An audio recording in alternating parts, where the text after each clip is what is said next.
Hello students, इस video में 3.1 के तीन क्वेश्चन हैं और इन तीनों को कवर कर देता हूं। बड़ा सिंपल है। इसके अंदर है represent the situation as linear equation in two variables, यानी सिचुएशन को रिप्रेजेंट करना है, सिर्फ इक्वेशन बना के छोड़ देनी है, सॉल्व नहीं करनी। वो सब्सिक्वेंट वीडियो में बता दूंगा सॉल्व कैसे करते हैं। जैसे क्वेश्चन नंबर 1 में है, इस केस में Aftab tales his daughter 7 years ago I was 7 times as old as you were, और सेकंड कंडीशन दे रखी है। पहली बात इसमें सिखा दूं आपको, जो स्टार्टिंग है अभी, तो कभी भी ये अज्यूम नहीं करना let age of father 7 years ago, let age of father 5 years from now, no never. हमेशा ये अज्यूम करो let age of present age of father, present age of daughter. Present मान के चलो, अगर कहे एगो तो माइनस कर दो, अगर कहे हेंस तो प्लस कर दो, और उसके बाद इक्वालिटी क्रिएट कर दो। क्वेश्चन गलत हो ही नहीं सकता।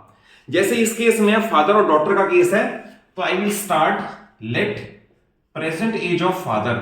अब लिखने का मेथड भी ऐसे ही रखोगे तो मार्क्स नहीं कटेंगे। Let present age of father is equal to x years and let present age of daughter is equal to y years। तो फर्स्ट ऑफ ऑल तो दो वेरिएबल हमने माने, वो क्या क्या माने वेरी यूजली क्वेश्चन पढ़ के पता चल जाता है। अब इसमें फर्स्ट केस में 7 years ago, देखिए आज अगर फादर x है तो 7 years ago मींस 7 साल पहले, 7 साल कम करना है। अब लिखा जाएगा therefore age of father 7 years ago, आज से 7 साल पहले तो x minus 7 years। Then age of daughter, फिर वही केस है 7 years ago तो y माइनस 7। अब बड़ी इंपॉर्टेंट बात आती है कि इसमें इक्वलिटी कैसे क्रिएट करनी है। फादर और डॉटर, तो फादर की एज है x माइनस 7 और इसकी एज है y माइनस 7। देखो ध्यान से पढ़ो इस क्वेश्चन को। फादर ने ये कहा है 7 years ago I was 7 times, father कह रहा है I was 7 times, तो अगर मैं डॉटर को 7 टाइम्स कर दूं तो इक्वलिटी क्रिएट हो जाएगी। जैसे सपोज मैं ये कहूं 10 और ये 70, मैं ये कह रहा हूं ये 7 टाइम्स है and I want to create equality, तो मैं इसे अगर 7 टाइम्स कर दूं तो इक्वलिटी क्रिएट हो जाएगी। बिल्कुल मैंने यही कॉन्सेप्ट यहां अप्लाई किया है। फादर वाज 7 टाइम्स, तो मैंने डॉटर को 7 टाइम्स कर दिया और इक्वलिटी क्रिएट कर दी।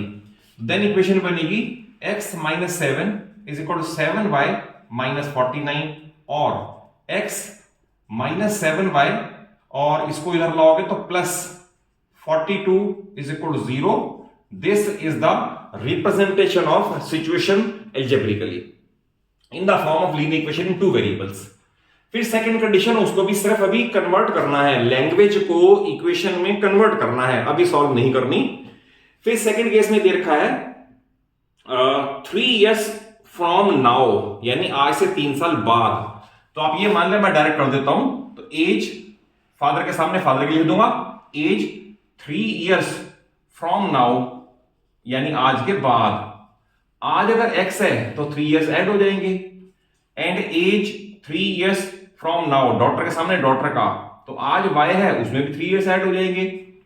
फिर वैसा ही काम करना है जैसा यहां बताया था, फादर एंड डॉटर।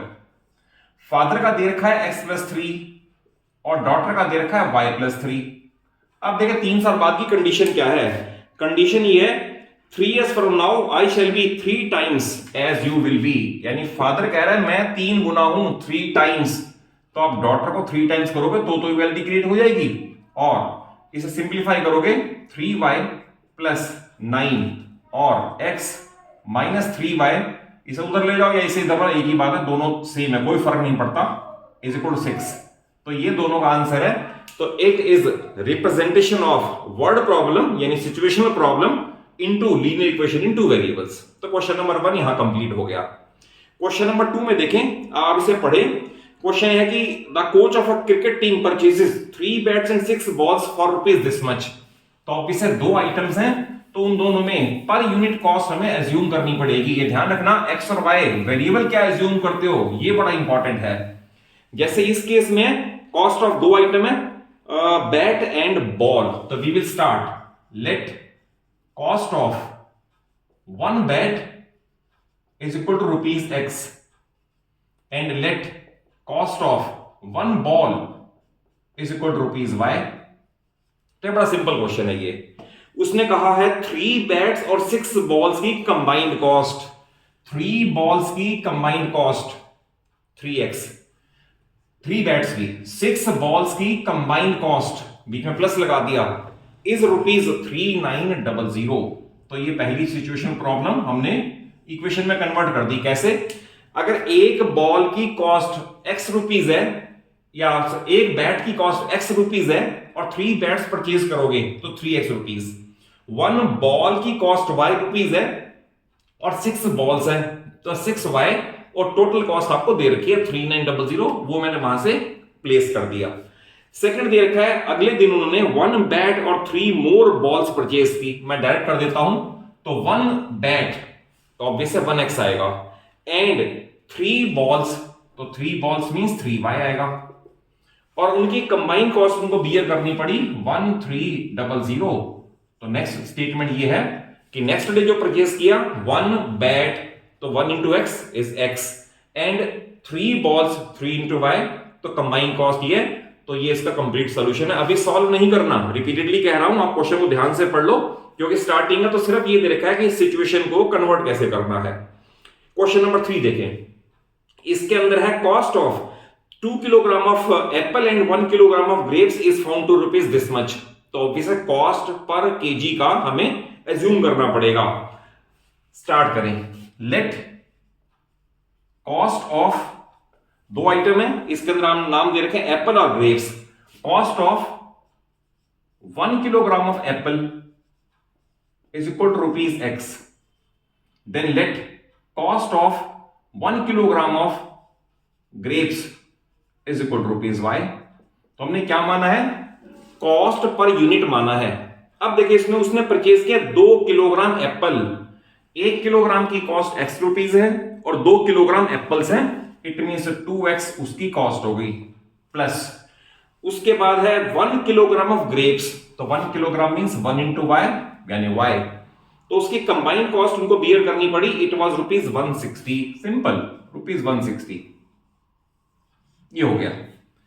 फिर सेकंड केस दे रखा है कि next day cost of 4 apples, तो मैं डायरेक्ट बता दूं 4 apple means 4 into x। Reason वही है कि x is the cost of 1 kilogram and 4 kilogram has been purchased, 4x, and 2 kilogram of grapes, तो 2 kilogram means 2y is equal to combined cost देके ₹300, तो ये ₹300।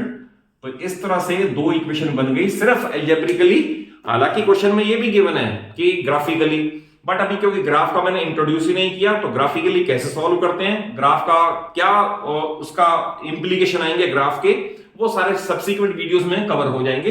अभी आपको 3.1 के तीनों क्वेश्चन सिर्फ रिप्रेजेंट कैसे करना है ये ध्यान से सीख लो, क्योंकि आगे जब वर्ड प्रॉब्लम आएगी ना तो फिर और कॉम्प्लिकेशन बढ़ेगी, तो आपको सारा ये सीखना पड़ेगा कि इक्वेशन बनती कैसे हैं। क्योंकि अगर इक्वेशन सही नहीं बनेगी तो आप चाहे उसके बाद पेजेस भर दो, सब जीरो है, कोई काम का नहीं है अगर यहां तक ठीक नहीं है। तो इसलिए फर्स्ट एक्सरसाइज में सिर्फ इक्वेशन बनानी सिखाई है।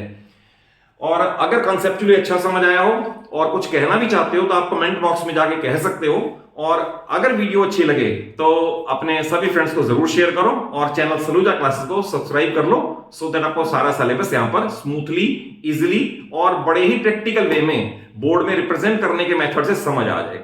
Thank you for watching the video.